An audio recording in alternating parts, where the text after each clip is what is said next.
Hello dear students, welcome back to my channel physics SPC. Gravitation का एक question. A body is projected vertically upward from the surface of earth with a velocity sufficient enough to carry it to infinite. The time taken by it to reach the height h is चार choice रखी है। Solution कैसे करें? तो देखो, जो पहले जानकारी है उसको लिखते हैं कि एक ये हमारी अर्थ है, ये अर्थ है। अर्थ का मास एम लेट कर लेता हूं। अर्थ की रेडियस दे रखी है हमें आर ई। आर यहाँ पे क्वेश्चन दे रखी है आर ई। यहां से अगर हम किसी बॉडी को अर्थ के सरफेस से, कहां से? सरफेस से, सरफेस ऑफ अर्थ से अगर किसी वेलोसिटी, सफिशिएंट वेलोसिटी से थ्रो करते हैं जिससे वो इन्फिनिटी पे पहुंच जाए, तो यहां से अगर हम किसी बॉडी को वेलोसिटी से किसी बॉडी को थ्रो करते हैं तो वो इन्फाइनाइट तक जा रही है बेटा। बॉडी जस्ट इन्फिनिटी पे पहुंच रही है, वेलोसिटी जीरो हो गई है। तो एक बात बताइए, इसको कौन सी वेलोसिटी बोले बेटा? इस वेलोसिटी को एस कैप वेलोसिटी बोलेंगे क्योंकि इनफाइनाइट पे पहुंच गई है। और एस कैप वेलोसिटी का अर्थ के सरफेस पर हम फॉर्मूला हम जानते हैं, वो होता है रूट के अंदर 2g अर्थ का मास ओवर अर्थ की रेडियस। ठीक है, लेकिन क्वेश्चन में टाइम यहां से यहां तक का नहीं पूछा। क्वेश्चन में फिर सेकंड केस है, फिर द्वारा से अर्थ बनाए।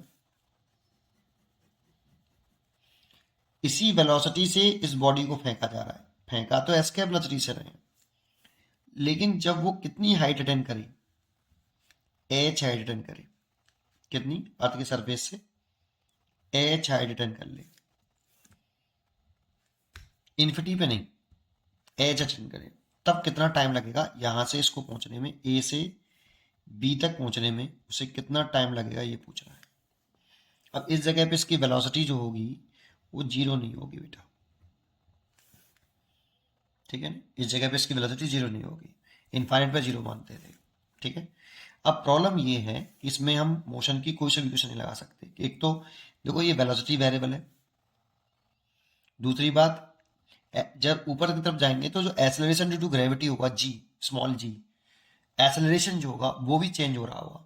जैसे हम जानते हैं कि ऊपर की तरफ जाते हैं तो जी घटता है, तो मोशन की एक्सेलरेशन कांस्टेंट नहीं है, इसीलिए इसमें क्या नहीं लगा सकते हम, मोशन की कोई सी भी इक्वेशन अप्लाई नहीं कर सकते। फिर टाइम कैसे निकालें? प्रॉब्लम ये है। तो सबसे पहले हमें क्या करना पड़ेगा, इसमें वेलोसिटी भी वेरिएबल है। तो एक काम करते हैं, सबसे पहले हम क्या करना चाहिए हमें वो बताता हूं। ये आपका अर्थ है, इसका मास हो गया m और ये अर्थ की रेडियस हो गई, ये मान लेता हूं radius of earth R E. Centre से आर डिस्टेंस पर ये बॉडी पहुंच जाए। अगर यहां से किसी बॉडी को कितनी वेलोसिटी से फेंक रहे हैं? एस के वेलोसिटी से फेंक रहे हैं। फेंक तो एस के वेलोसिटी से रहे हैं। जब ये आर डिस्टेंस पर पहुंच जाए, कोई भी रैंडम डिस्टेंस ले लो सेंटर से, इसकी वेलोसिटी कितनी होगी आर डिस्टेंस पर, उसको निकाल लो कि आर डिस्टेंस पे इसकी वेलोसिटी कितनी है बॉडी की, सेंटर से पर डिस्टेंस। डिस्टेंस कहां से ले रहे हैं हम? सेंटर से, है ना। तो ए से कोई भी पॉइंट ले लिया, जैसे सी ले लिया, तो इस वाले पॉइंट पर कितनी वेलोसिटी होगी सी पॉइंट पर, जो कि सेंटर से कितनी डिस्टेंस पर है? स्मॉल आर पर है। हाँ, small R greater than R E से। ठीक है, तो ऐसे इसको कैसे निकालें? तो सबसे पहले ये वेलोसिटी निकालें, फिर बताता हूँ कि आगे का आइडिया क्या होगा। अब वेलोसिटी को कैसे कैलकुलेट करें? तो इसमें केवल और केवल ग्रेविटेशनल फोर्स लग रहा है, और ग्रेविटेशनल फोर्स कंजर्वेटिव फोर्स होता है। और जब केवल और केवल कंजर्वेटिव फोर्स द्वारा किया गया वर्डन हो, बाकी के सारे वर्डन जीरो हो, तो उस वाली कंडीशन में conservation of mechanical energy, mechanical energy conserve रहती है बेटा। लेकिन ये रहती तभी है जब केवल और केवल ग्रेविटेशनल फोर्स लग रहे हो। एयर रेजिस्टेंस वगैरह को हम इग्नोर मान के चलते चल रहे हैं, जब कुछ नहीं कहता तो इग्नोर ही कर लेते हैं। ठीक है, तो इस ए और सी पॉइंट के बीच में conservation of mechanical energy apply करिए। तो using conservation of mechanical energy, तो ए पॉइंट की मैकेनिकल एनर्जी मतलब काइनेटिक एनर्जी और पोटेंशियल एनर्जी का sum. Kinetic energy 8.8 plus gravitational energy at point A equal to kinetic energy at point C plus gravitational potential energy at point C. ठीक है, तो kinetic energy at point A, तो body की ये अर्थ तो चल नहीं रही, केवल बॉडी मूव कर रहा है, तो काइनेटिक एनर्जी कितनी, हाफ एम वी ई का स्क्वायर। ग्रेविटेशनल पोटेंशियल लिखे अर्थ के सरफेस पर ए पॉइंट पर, तो माइनस का जी अर्थ का मास, बॉडी का मास, और इन दोनों के बीच की शॉर्टेस्ट सेपरेशन, तो इस जगह पर है पहले, तो ये सेपरेशन लिखनी है जो कि अर्थ की रेडियस के बराबर है। अर्थ की रेडियस इज इक्वल टू, जब सी पॉइंट पे पहुंच जाए तो हाफ एम वी का स्क्वायर। इस पॉइंट पे वेलोसिटी मैंने वी लेट कर रखी है, ये कैलकुलेट करनी है। एंड माइनस का G capital M small M, और कैपिटल एम और स्मॉल एम के बीच की शॉर्टेस्ट सेपरेशन, जो कि देखो सी पॉइंट पर सेंटर टू सेंटर सेपरेशन मैंने स्मॉल आर मान रखी है, तो ये स्मॉल आर। जैसा कि हम जानते हैं कि जो एस की वेलोसिटी होती है अर्थ के सरफेस पर, वो रूट के अंदर 2gm बटे आर ही होता है, तो यहाँ पे मैं एस के वेलोसिटी की वैल्यू पुट कर देता हूँ, हाफ स्मॉल एम रूट के अंदर 2gm कैपिटल एम है ओवर अर्थ की रेडियस, इसका होल स्क्वायर, माइनस का G capital M small M over R E equal to half small M V square minus G capital M small M over R. देखो इसको solve करेंगे तो whole square से root हट जाएगा, 2 से 2 कट जाएगा, तो ऐसे लिख देता हूँ, एक बार लिख देता हूँ, small M 2g capital M over R E. देखो 2 से 2 कट गया, और ये माइनस का g capital M small M over R E equal to half M V square minus G capital M small M over R. अब देखो ये वाली वैल्यू प्लस की है और ये वाली वैल्यू माइनस की है, तो ये पूरा कट गया ऐसे, तो इधर जीरो हो गया, और जीरो हो गया, इसको इधर ले आए तो प्लस का हो जाएगा, ये तो जीरो हो गया, और ये वाला इधर लेके आएंगे तो प्लस का हो जाएगा, तो half M B square is equal to, इसको इधर ले आए तो कितना हो गया, G capital M small M over R, small M से स्मॉल एम कैंसिल, 2 का मल्टीप्लाई कर लें, तो अगले पेज पे करते हैं। अगर हम 2 का मल्टीप्लाई कर लें तो v निकले आया मेरा root 2g capital M over small R root के अंदर। तो देखो r डिस्टेंस पर मैंने इसकी वेलोसिटी निकाल ली सेंटर से v। अब जैसा कि यहाँ पे मैंने कहा कि इसमें काइनेमेटिक्स का यूज होगा, जब एक्सेलरेशन कांस्टेंट ना हो तो मोशन की तो इक्वेशन लगने वाली नहीं है, और निकालना टाइम है, तो उस वाली कंडीशन में हम एक फॉर्मूला होता है आपका velocity is equal to D X over D T, instantaneous velocity बोलते हैं इसे, एक पर्टिकुलर पोजीशन पर कितनी वेलोसिटी है ना, v इंस्टेंटेनियस स्पीड कह दो, वेलोसिटी कह दो, D X over D T.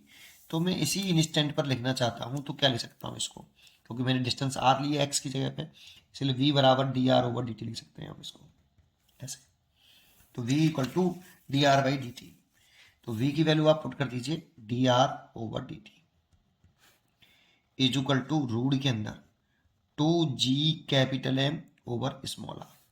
अब r वाले फंक्शन को एक तरफ करिए और टाइम वाले फंक्शन को एक तरफ, तो डी आर वाला ये, इसमें स्मॉल आर, तो इस वाले को इधर लेके आएंगे तो देखो रूट के अंदर है, तो रूट आर क्रॉस मल्टीप्लाई कर दिया है डी आर, और इसका क्रॉस मल्टीप्लाई इधर कर दें तो रूट के अंदर 2g कैपिटल एम और डी टी।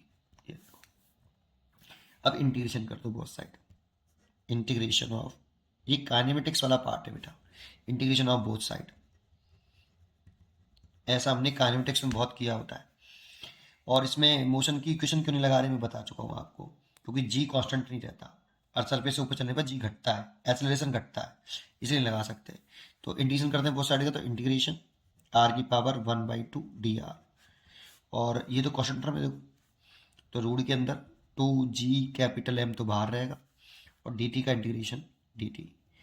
अब लिमिट कैसे पुट करें, तो देखो हमें कहाँ से कहाँ तक देखना है बेटा, हमें चर्चा करनी है इसमें यहाँ से a से b तक की, अर्थ के सरफेस से बॉडी को फेंकना है और h हाइट जाना है, और h हाइट डिस्टेंस कवर करने में कितना टाइम, तो यहाँ पर लिमिट आएंगी टाइम की, तो इस जगह पर टाइम a वाले पॉइंट पर टाइम 0 मान लेता हूँ।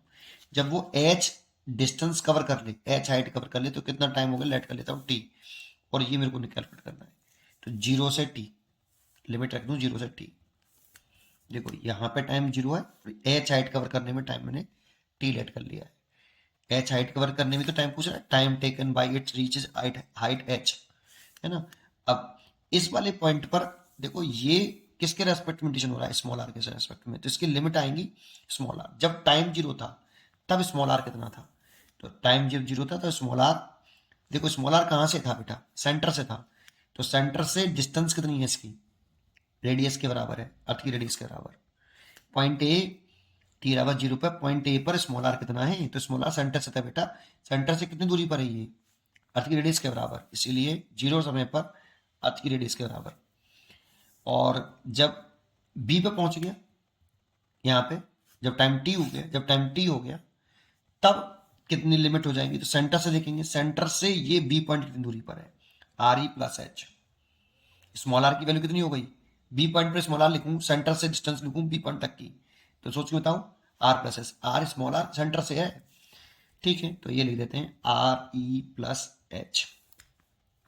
अब इसका इंटीग्रेशन कर लीजिए और देखते हैं फिर क्या आता है। आर की पावर इंटीग्रेशन, इसमें फॉर्मूला लगा रहे हैं हम, इंटीग्रेशन आर की पावर एन डी आर की पावर एन प्लस वन और N plus one, N does not equal to minus one, यही तो होता है। तो एन की वैल्यू यहाँ पे 1/2 है, तो 1/2 लिखेंगे तो 1/2 प्लस वन 3/2 हो जाएगा, तो इसका इंटीग्रेशन करें तो ये ले सकते हैं आर की power 1/2 plus one and 1/2 plus one, ये, और लिमिट हो गई आर ई, और यहाँ हो गया आर ई प्लस एच, इसका इंटीग्रेशन हो गया। रूट के अंदर 2g कैपिटल है, डी टी कंडीशन टी होता है, लिमिट हो गई 0 to t, टाइम ही निकालना है।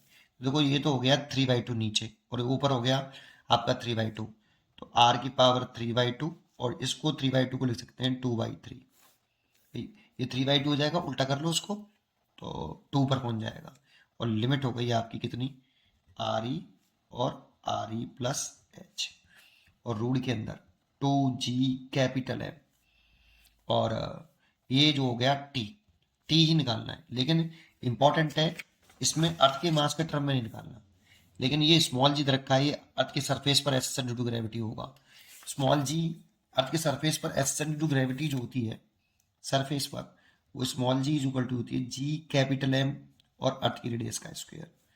यहाँ से जी कैपिटल एम निकालें तो जी आर ई का स्क्वायर ले सकते हैं, देखो जी एम की जगह पे जी आर, ये अर्थ के सरफेस पर एस ड्यू टू ग्रेविटी का फॉर्मूला होता है, तो जी एम की जगह पे ले सकते हैं ये, तो यहाँ से क्या कर लें 2/3, पहले लिमिट पुट कर दें, तो आर ई प्लस एच की पावर 3/2, आर को रिप्लेस करके पहले अपर लिमिट, माइनस लगा के आर को रिप्लेस करके लोअर लिमिट, उसकी power 3/2 is equal to root के अंदर 2 जी एम की जगह पे लिख लें जी आर स्क्वायर, है ना, और ये टी, देखो इस 2 से, इस √2 से ये कट गया कितनी बार, √2 बार, तो एक तो √2 इधर आ गया और डिवाइड बाई 3। अच्छा एक काम करते हैं, ये ब्रैकेट ऐसे रहने देते हैं, इसके अंदर ही अंदर ब्रैकेट की पावर 3/2 है ना, इसके अंदर ही अंदर आर ई कॉमन ले लेते हैं, कॉमन लो, तो आर ई कॉमन लेंगे तो 1 प्लस एच अपॉन आर ई ऐसे, और ये इसकी पूरे की पावर 3/2, ठीक है, और माइनस आर ई की पावर 3/2 इज इक्वल टू, ये तो कट गया था रूट, इधर बचा रूट के अंदर आर बाहर आ जाएगा, आर ई लिखो इसे, आर ई बाहर आ जाएगा, और ये जी, ठीक है, और इंटू टी, टी ही निकालना है मेरे को, कैलकुलेशन करनी है। अब देखो जो हमारा सिचुएशन है उसमें 1 मैंने कॉमन क्यों लिया, क्योंकि यहाँ पे 1 प्लस एच अपॉन आर ई है, इसीलिए मैंने कॉमन लिया है बेटा। अब इसमें से भी कॉमन निकालना है हमें, कुछ R E by G root ही कॉमन निकालना है, दैट देखो इस पूरे की पावर 3/2 है, तो आर ई की पावर भी 3/2 होगी, ऐसे कैसे लिख सकते हैं इसको, √2/3, आर ई की पावर कितनी 3/2, और 1 plus H upon R E की पावर भी कितनी 3/2, माइनस आर ई की पावर 3/2, और ये आर ई रूट के अंदर जी और ये टी। अब देखो इस पूरे में से कॉमन क्या है, आर ई बाई 3/2, तो रूट के अंदर 2/3 आर ई की पावर 3/2 कॉमन आ गया, और ये हो गया 1 plus H upon R E की power 3/2 minus 1, is equal to R E root के अंदर जी और ये टी। अब देखो आर ई की पावर 3/2 को हम क्या ऐसे लिख सकते हैं, आर ई की पावर 3/2 है, इसे ऐसे लिख सकते हैं R E into are E की पावर 1/2। इसकी पावर एक और हाफ ऐड करें, 1 और हाफ को ऐड करें तो कितना आएगा 3/2। तो इसीलिए इसको ऐसे लिख सकते हैं, तो √2/3 ऐसे लिख दिया आर ई और आर ई की पावर 1/2 और ये ऐसे कैसे डाल लिया 1 plus H upon R E की पावर 3/2। ये समझाने के लिए कर रहा हूँ, एक इतनी बड़ी कैलकुलेशन नहीं करनी पड़ती मेरे को, मैं अपने लिए कर रहा होता। अभी मैं स्टेप काट दूं तो 2 4 6 बच्चे ये कैसे कर दिया, है ना, फिर कमेंट्स करके पूछते हैं, वो कमेंट्स में कैसे समझा सकते हैं उसको, है ना। इसीलिए पूरा करके दिखा रहा हूँ, स्टेप पूरा करके दिखा रहा हूँ। आर ई से देखो आर ई कैंसिल हो गया। अब सोच लो इस जी को नीचे ले आओ तो रूट देखो 2 भी रूट के अंदर है, आर ई भी रूट के अंदर है और जी भी रूट के अंदर है, तो सीधा सीधा टाइम निकले आया। 1/3 तो बाहर हो गया रूट के अंदर, देखो 2 रूट के अंदर है, आर ई भी रूट के अंदर है और जी भी इधर रूट के अंदर है, और bracket 1 plus H upon R ई 3/2 -1। तो ये टाइम हो गया, देखो ये टाइम निकलेगा। इसीलिए इसका जो आंसर होगा वो होगा आपका कौन सा 1/3 है, साथ में 1/3 इसमें भी है लेकिन 2 ऊपर है बेटा, तो ये तो नहीं है, यही है, बी चॉइस करेक्ट है। 1/3 1/3 ठीक है, 2 आर ई रूट के अंदर G 1 plus H upon R E की power 3/2 -1, B choice is correct. तो उम्मीद करता हूँ कि आपको ये जरूर समझ में आया होगा। अच्छा ये बात समझ में आई कि मैंने ये ऐसे क्यों किया, ये काइनेमेटिक्स का कंसेप्ट है बेटा, क्योंकि इसमें आप मोशन की कोई सी भी क्वेश्चन नहीं लगा सकते हो, क्योंकि इसमें वेलोसिटी भी वेरिएबल है।